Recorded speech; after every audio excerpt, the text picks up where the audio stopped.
hindi para sa akin ang magplano kung ano yung kagustuhan ko sa buhay ko. Ang para sa akin ay makinig sa Diyos at makinig kung ano sinasabi ng taong bayan. Kaya yun ang sinabi ko. Yung turning point ko, halimbawa, bababa ako kasi may bibilin ako sa 7-Eleven. Bibili akong kape. Tapos, yung security guard magsasabi, lumabang ka. Wala man siyang, hi, hello, uy, Inday Sara, wala. Sabihin lang niya, lumabang ka. Ganon lang. At marami yun. Hindi lang isang tao ang naggaganon. So parang ako ba, nararamdaman ko na yung, kumbaga, desperation nila.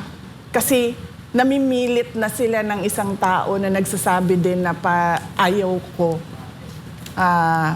yung buhay ng politiko. So parang ako, 47 years akong ganyan. One day, noong Christmas break, naisip ko,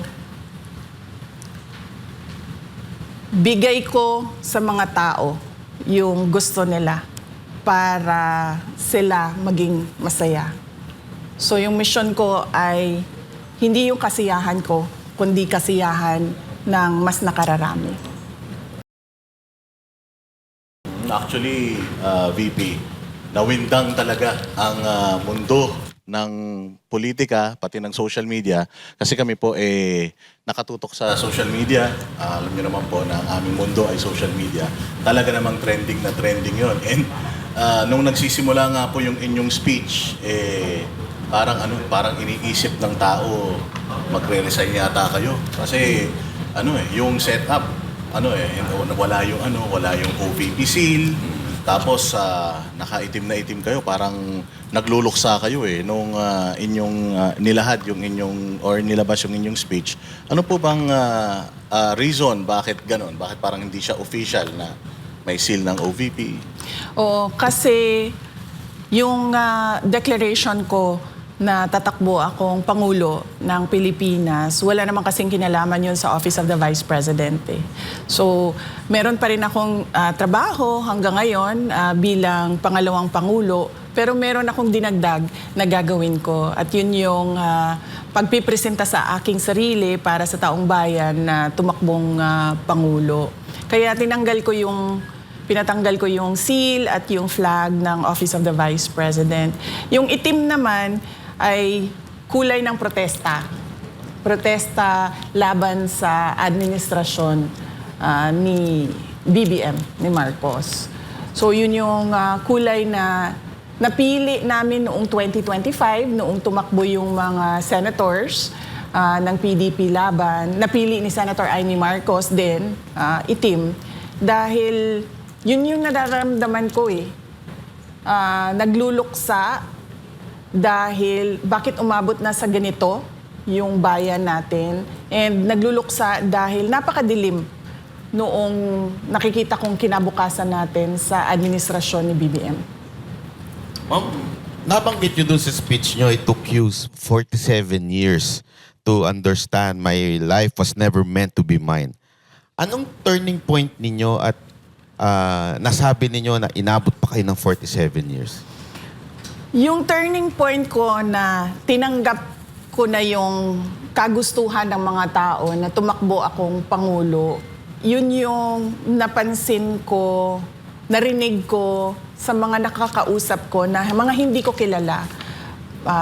Halimbawa, pumupunta ako ng, sabihin na natin, sa Masbate o sa Samar o eto lang, bago lang, galing ako sa Zamboanga City.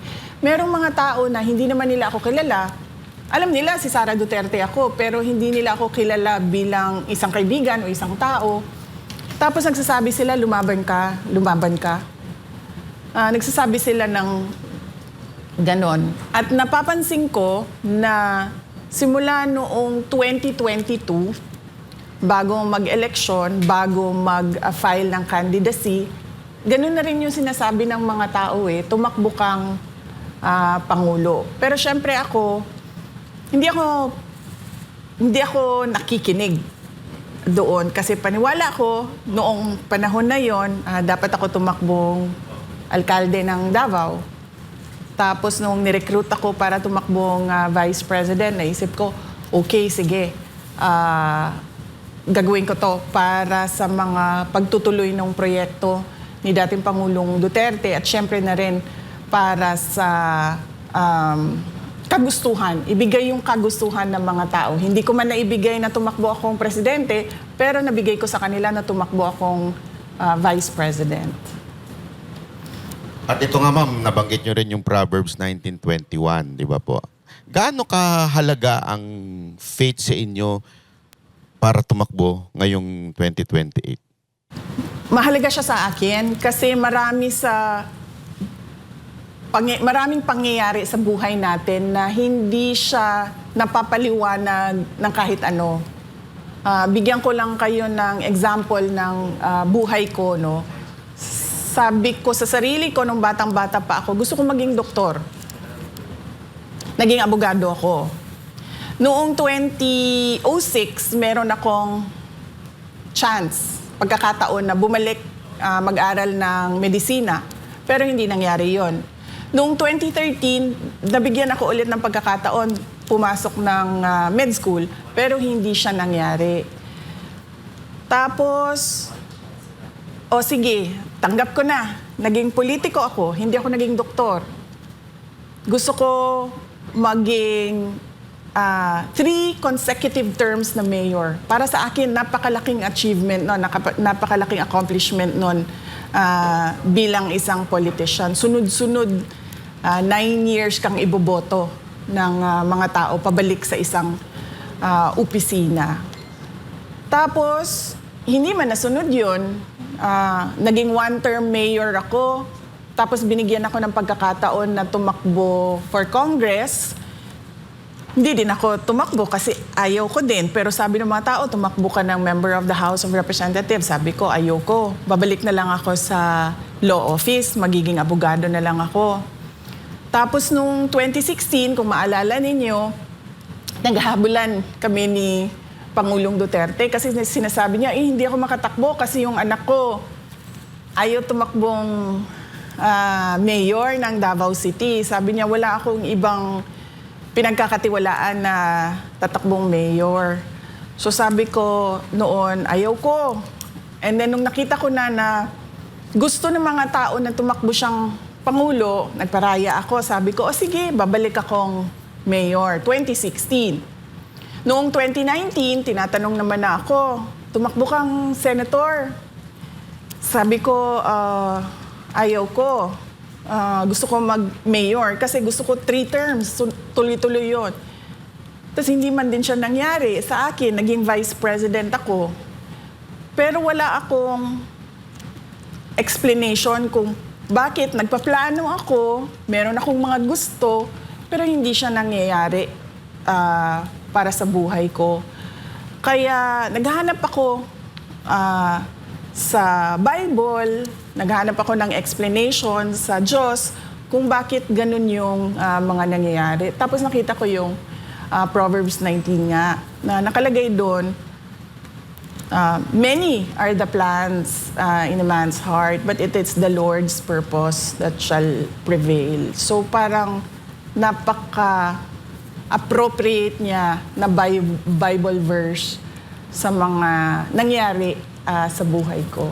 And syempre, paniwala ko, yan din ang nangyayari sa buhay ng ibang tao na parang plano sila ng plano pero iba yung nangyayari sa buhay nila.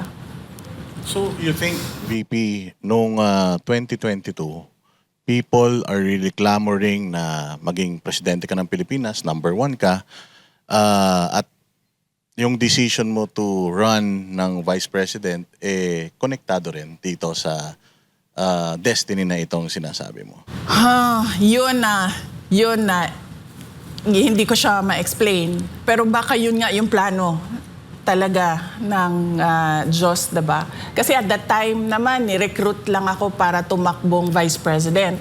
Tapos ang reason naman ng decision ko tumakbong vice president ay dahil, yun nga, may yung plataforma namin ay continuity and unity. Ibig sabihin, itutuloy yung mga magandang nagawa ng Duterte administration. At ibigay sabi ko nga, hindi ko man maibigay na tumakbong Pangulo, pero tumakbo ako on a national stage as Vice President. So parang pakiramdam ko noon, nabigay ko pa rin sa mga tao yung kagustuhan nila. Hindi ko ma-explain. On the hindsight, baka nga ganun ang ginawa ng Diyos para ihanda ako sa pagtakbo ko bilang Pangulo. So, connected din sa sa pangalawang tanong. So, sabi mo kasi hindi ka pinanganak para lang habulin ng happiness. So, kung hindi happiness, VP, ano ang mission mo talaga? Yung sinasabi ko, hindi happiness, palagay ko, hindi happiness ko kasi sabi ko nga, gusto kong maging doktor, hindi naman nangyari sa akin. Gusto kong maging 3-term. Ito talaga hanggang ngayon, masakit sa loob ko ba na hindi ko masabi sa mga tao, oy, 3 consecutive terms ako na mayor. Kasi kung isipin mo, 9 years yun mas mataas pa yun kesa sa termino ng Vice President. So, yung tiwala ba ng tao na ibalik-balik ka niya doon sa posisyon na yon, parang para sa akin, napakalaking accomplishment bilang isang tao. So, hindi pa rin. Wala pa rin sa akin. So, ang tingin ko, hindi para sa akin ang magplano kung ano yung kagustuhan ko sa buhay ko. Ang para sa akin ay makinig sa Diyos at makinig kung ano sinasabi ng taong bayan. Kaya yun ang sinabi ko. Yung turning point ko, halimbawa, bababa ako kasi may bibilin ako sa 7-Eleven. Bibili akong kape. Tapos, yung security guard magsasabi, lumabang ka. Wala man siyang, hi, hello, uy, Inday Sara, wala. Sabihin lang niya, lumabang ka. Ganon lang. At marami yun, hindi lang isang tao ang naggaganon. So parang ako ba, nararamdaman ko na yung, kumbaga, desperation nila. Kasi namimilit na sila ng isang tao na nagsasabi din na ayaw ko yung buhay ng politiko. So parang ako, 47 years akong ganyan. One day, noong Christmas break, naisip ko, bigay ko sa mga tao yung gusto nila para sila maging masaya.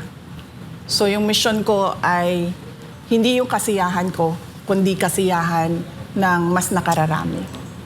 Actually, ma'am, ikiwento ko lang sa inyo itong mga nakaraang panahon. Na-frustrate po talagang tao kasi kita natin, tumataas ang bilihin. Alam na natin, most corrupt yung 2025 budget. Tapos inulit pa ngayon 2026. Lahat ng tao, tapos nagrarally, pero wala naman nangyayari. Talagang frustrated na. May point na nga sa kanila na ayaw na nila makialam sa politika dahil grabe. Kaya nung nag-announce po kayo, tuwan-tuwa talagang mga tao, nabuhayan, parang salamat, may aayos na sa Pilipinas. Meron po ba sa part sa buhay ninyo, since pagtungtong ninyo, hindi tinuloy yung supposedly continuity, tapos inaraw-araw pa kayong banatan, meron po bang part sa buhay nyo na parang, ayoko na, suko na ako? Wala. Dito sa pagiging Vice President, walang nangyari na ganun sa akin. Kasi ang pinanghahawakan ko, yung bumoto sa akin yung 32 million na mga Pilipino na bumoto sa akin, na kapag sumuko ako, parang sila yung sumuko, parang napahiya sila. So, hindi ko gagawin yon. Kaya ako, noong binabanatan na ako, hanggang ngayon binabanatan pa rin ako, hindi talaga ako susuko. Kaya nga, di ba, yung iba, sabi nila na magre-resign na ito, or i-impeach ka. Parang sa akin, hindi ako magre-resign. Kung meron kayong impeachment, edi i-impeach ninyo ako. Pero hindi talaga ako aalis kung saan ako nilagay ng mga tao kasi tiwala nila yung binigay nila sa akin. So, in consideration, yung issue ng pamilya, hindi ba kayo nababahala doon na sa deklarasyon nyo na ito, pwedeng mawalan kayo ng time with your family? Yung nakakaalam lang na mag-a-announce ako noong Miyerkules ay yung nag-edit ng Tagalog sa speech kasi hindi ako native Tagalog speaker so medyo hirap ako mag-compose ng sentences sa Tagalog. Inedit niya yung speech ko. Siya nakakaalam siya. Pangalawa, yung husband ko, si Manases, at yung mga anak namin. Kasi sinabihan ko na sila na tatakbo akong Pangulo. Lalo na yung mga bata, tinanong ko sila, may mga iniisip ba kayo? May worries ba kayo? May concerns ba kayo? May mga tanong ba kayo sa akin? Tapos binigyan ko sila ng mga ilang araw. Tapos binalikan ko sila, sabi ko, may tanong na ba kayo? Tapos pinag-usapan namin. Tapos binasa ko sa kanila yung speech noong Martes ng gabi. Binasa ko sa kanila yung speech at tinanong ko na naman sila ulit, meron ba kayong tanong? Sasabihin ko bukas. So alam na nila. At nasanay na rin sila sa nakaraan na 2.5 years na vice president ako na ano talaga, minsan nandyan, minsan wala. Tapos dumagdag pa yung nangyari kay dating Pangulong Rodrigo Duterte. So parang naka-adjust na yung mga anak ko sa trabaho ko. At paniwala ko, hindi na rin, kasi mas mature na sila ngayon, tumanda na yung mga bata simula noong 2022. So paniwala ko, may iintindihan na nila kung ano yung mga kailangan ko gawin para sa bayan. So, ibig sabihin po pala, walang nakakaalam na ibang politiko or any supporter, funder. Talagang sarili niyong desisyon ito dahil sa panawagan ng taong bayan sa inyo? Oo, walang, kahit mga kapatid ko. Yung mama ko, sinabihan ko siya.